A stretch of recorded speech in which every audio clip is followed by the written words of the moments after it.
হযরত আনাস বলেন, ইয়া রাসূলুল্লাহ, হাসরের দিন কোথায় পাবো? নবীজি কোনো কথা বলতেন না, আল্লাহর ইশারা বাদে। কুরআন, মা ইয়ানতিকু আনিল হাওয়া ইন হুয়া ইল্লা ওয়াহয়ুন ইউহা। আল্লাহ কয়, আমার নবী নিজ ইচ্ছায় কোনো কথা জীবনেও বলেন নাই। আমি যতক্ষণ পর্যন্ত কইয়া না দিছি, ইশারা না দিছি যে এই কথা কও। আনাস জিজ্ঞাসা করেন, হুজুর, হাসরের দিন কোথায় পাবো?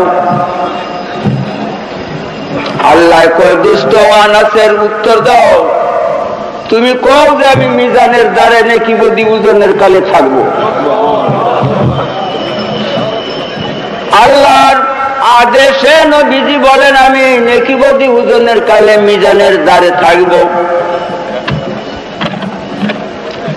এই যে সামান্য নেকি কমইলে হাবিয়ে দুদকে দিব, প্রকাশ্যে আইন জারি করেছে, গোপনে নবীজিরে কয়, সান্ত্বনা দেয়, তুমি থাকবে মিজানের দ্বারে।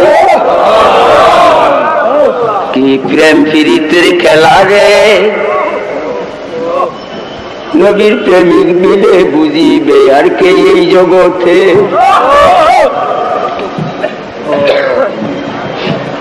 একই বদি ওজন চলছে,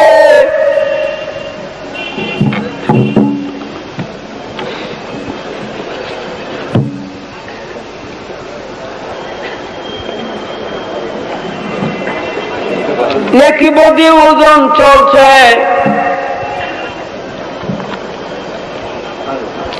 দুনিয়ার ওজনের বিপরীত হবে হাসরের ওজন। দুনিয়ায় পাল্লা নিচের দিকে গেলে বেশি, হাসরের দিন নিচের দিকে গেলে কম, উপরের দিকে উঠলে বেশি।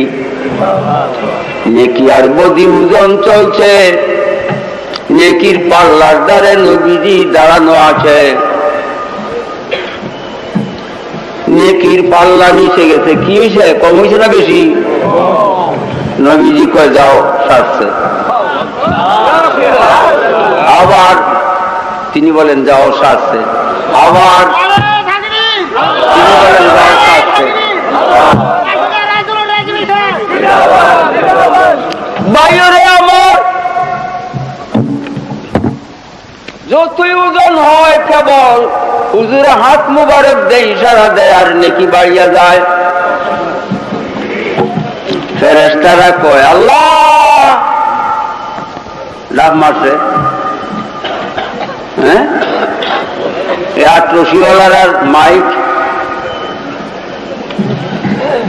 যারা একবার জিকির করে, শেরকে একবার মাইক যা জিকির করা, শেরকে একবার মুশরিক, বেহেশতের গৌণ হয়তো না। দর বেশি না শয়তানি, নাউযুবিল্লাহ মিন যালিক। বাইরে ডাক দিছে, আল্লাহ, দেখো কারবার কি চলছে হাসরের ময়দানে। আল্লাহ রাগ হয়ে যাবে। কোন সময় আল্লাহরে ডাকলে আল্লাহ খুশি হয়, জিকির করলে আল্লাহ খুশি হয়। কোন সময় আল্লাহরে ডাকলে আল্লাহ বেজার হয়। কোন উদ্দেশ্যে কোরআন পড়লে গুনাহ হয়, কাফের হয়। আর কোন কোন উদ্দেশ্যে কোরআন পড়লে সবচাইতে উত্তম বন্দেগী হয়।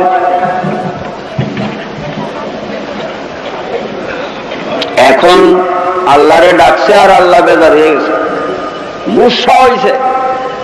আল্লাহ ডাক হইয়া কয়, ডাকছস কেন? ডাকতে হয় ঘুমো থাকলে। আমি কি ঘুমাইছি? ডাকতে হয় দূরে গেলে। আমি কি দূরে গেছি? তোরা ফেরেশতা, খাওয়া নাই, বোয়া নাই, শুয়া নাই, নিদ্রা নাই, পেশাব নাই, পায়খানা নাই, মারামারি নাই, কাটাকাটি নাই, দরাদরি নাই, কোনো কিছুই তোদের জীবনে নাই, শুধু জিন্দিগি আর বন্দিগি। তো বহুত মানুষ বানাইছি কি কারণ? তোদের বন্দিগি থইয়াও এ মানব জাতি সৃষ্টি করলাম কি কারণ? আমার বান্দার বিশ্বাস আমি সর্বত্রে বিরাজিত। আমার বান্দার বিশ্বাস আমার ঘুম নিদ্রা নাই, আমি সর্বত্রে আছি। তোদের যদি এই বিশ্বাস ঈমান থাকতো যে আমি সর্বত্রে বিরাজিত, তাহলে আর ডাকলি কেন?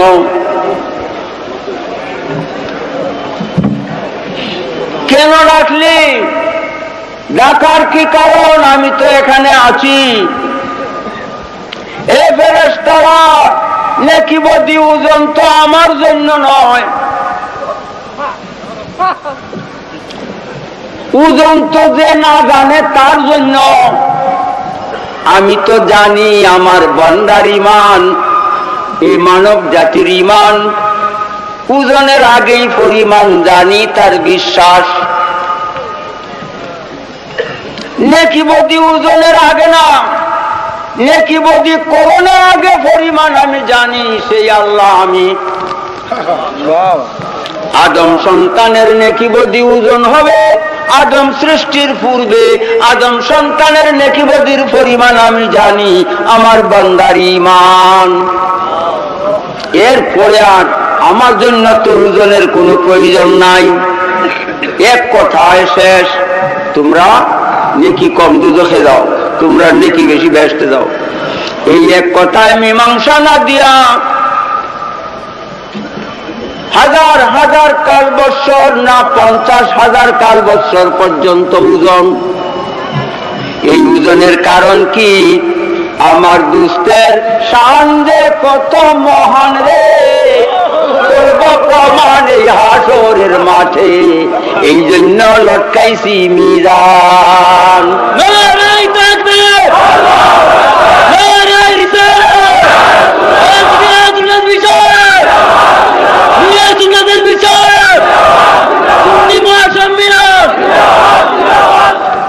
ভাইয়েরা বসো।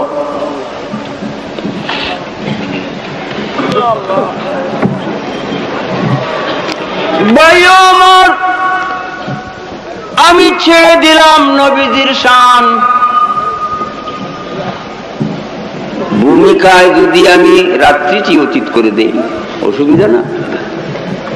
আমার দালালি সব বসা করব বলে বিষাবাদ বা ব্যক্তিবাদ খাই আছে, আমিও বাস।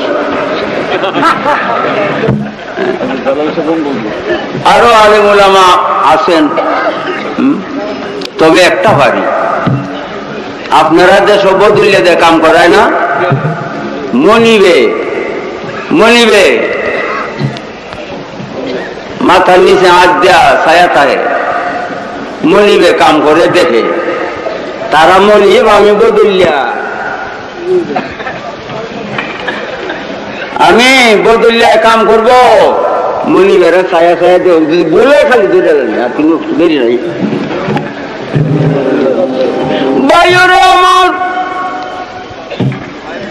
নবীদের শান যে কত মহান, যদি আল্লাহ তৌফিক দেয় আরেকদিন আমি প্রমাণ করব।